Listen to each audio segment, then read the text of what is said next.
In 2017, Mega Construx released the Halo set UNSC Wolverine Charge, and on the back of that box it showed 3 additional sets that would also be part of the 2017 lineup: the Desert Cyclops, the Warzone Wasp Strike, and a Banished Brute Fireteam set.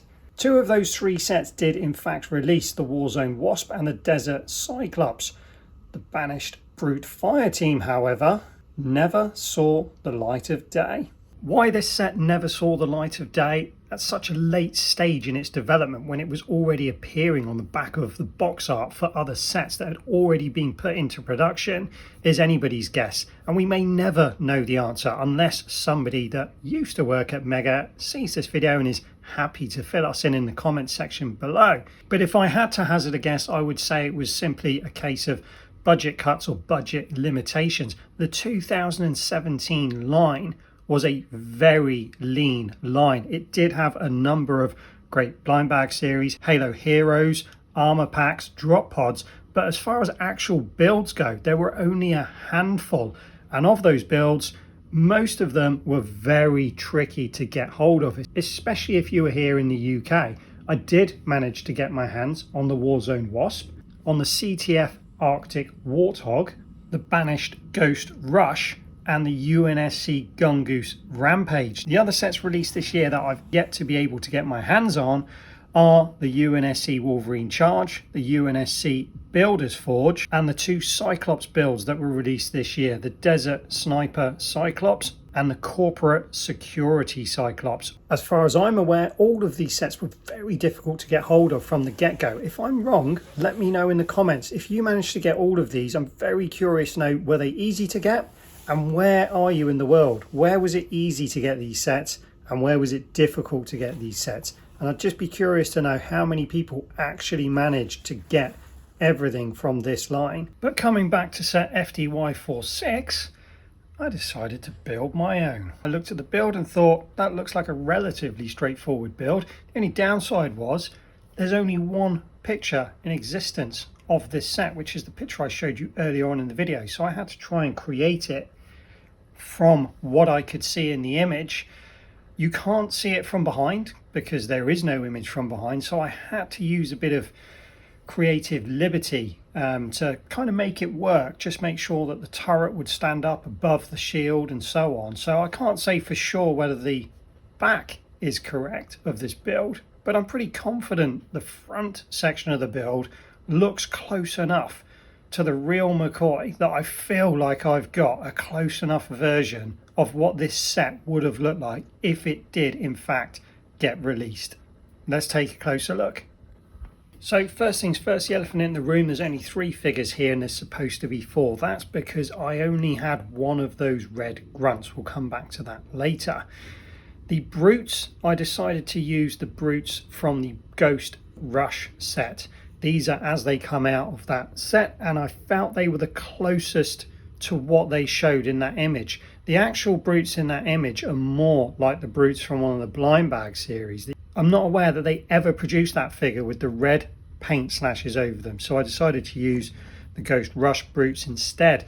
And typically I had some new unopened ones on my shelf and I only had one open, so I opened another one to get 2 brutes out of it, and would you believe he was missing a leg? Typical. So I've had to kind of put another leg on. As you can see, his left leg is silver with a different piece of thigh armor on there, but it looks close enough and it's okay. I'm sure I'll get another one of these brutes eventually from a Ghost Rush set if I pick one up in the future.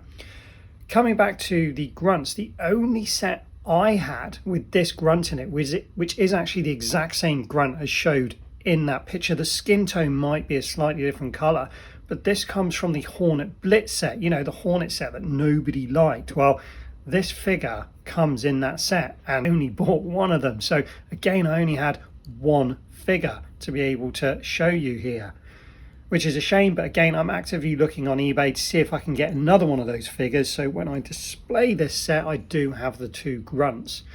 As for the actual build itself, the main difference obviously visually is the silver paintwork on the red paneling for the barricade. That's because I used those parts from the Banished Ghost Rush. I couldn't find any of those pieces in my collection that didn't have the paint on them, so I just decided to use those. But to be honest with you, I quite like it. I actually think it makes it look more interesting, so I don't see that as a downgrade. I see that as a benefit. In regards to how it went together, because I'm sure lots of people will ask me, it's a really simple build. Well, this is how I created it. I've taken these pieces off here just so you can see. You should be able to figure it out by what I'm showing you there. Not a huge amount of specialized pieces, but there are definitely a few in there. As you can see behind the barricade, I put a few connectors on there so it can hold some extra shots, because I feel whenever Mega produce a set like this, they'll always give you extra shots and somewhere to store them. So I wanted to make sure that was a feature of the build, even though you can't see that from the picture. This allows you to adjust the angle of the barricade slightly, but the main reason for those parts isn't to adjust the angle of the barricade. It's just because that was the easiest way for me to get the angle as shown in the image. In regards to the turret, you can't elevate it up and down, but to get the clearance of this turret over the top of the barricade, it had to be this high, which makes it a very high turret. You'll see when I attach a figure in a moment, it's a very high turret. So I didn't see the point of trying to give it elevation as well, because that just complicated the build. I think that this turret may have actually been a fixed one, like you see here. Difficult, you can't see around the back in the image, but you can see a bit of the side of it, and it is built up similar to what I've done here. As you can see with the figure on, I feel like it's a turret that they would look at that kind of angle, straight into possibly a view screen there or something, or some sort of digital sight, so they can line up their targets. But with it this height, it does just clear the barrier nicely, and obviously you can just rotate him from side to side. It doesn't catch on the studs, and it looks right to me. So whether that's how it's supposed to be or not, I don't know. I'm happy with it, and I guess we'll never know, again, unless the Mega designer that put this together wants to release the instructions for it so we can all build it properly for ourselves. But I can't see that happening anytime soon.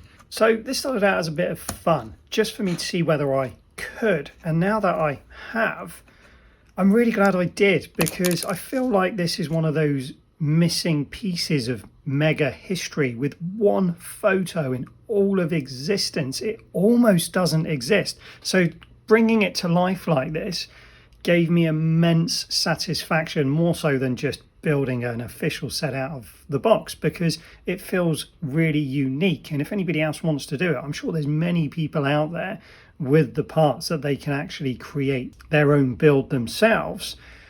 I will most definitely be keeping this together and keeping it with all the rest of my stuff on display, because although it's not really official, it didn't come out of a box. I don't know if the build around the back is correct.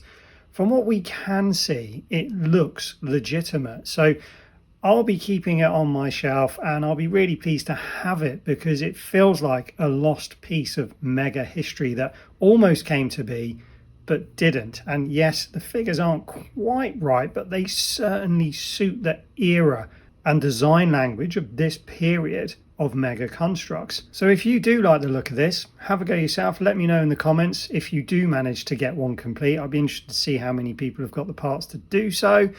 And if you enjoyed this video, you'll probably also enjoy this video, where I recolored the Hierarch's Shadow Convoy set and created a UNSC version of the build.